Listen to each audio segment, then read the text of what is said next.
Hello guys, good morning, magandang buhay. Si Ate Jo po ulit ito. So ayan na nga, tag-ulan na naman guys at maghapong ulanan na naman ito. At ano pa nga bagang ihintayin natin kundi maghanap na naman tayo ng pagkain ng ating family. Siyempre, si Ate Jo ay manakita na naman. Sabi ko nga sa inyo ng isang araw na videohan ko na meron na naman dito sa aming malunggay.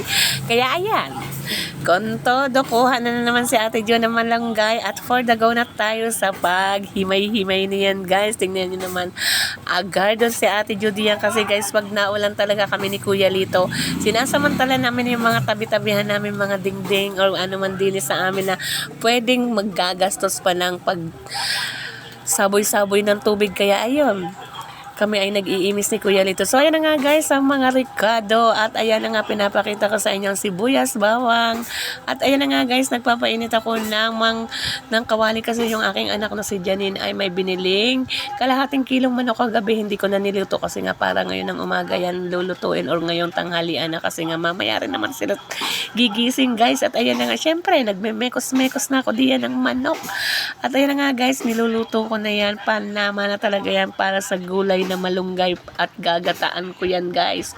At syempre yung panggata, wala kaming panggata ngayon guys, kaya naisipan ko sanang bumili sa kabilang tubig. Kaya lang syempre, dahil mabait sa atin ang ating kapitbahay, hindi na yata talaga pinabayaran at pinabili ko sana si Kuya Lito. Pero sabi ni Kuya Lito, hindi na raw sa kanya pinabayaran. So anong nangyari? Libre na naman ang gata. So ibig sabihin, napunta sa Ricardo yung pambiling gata. So ayan na nga guys.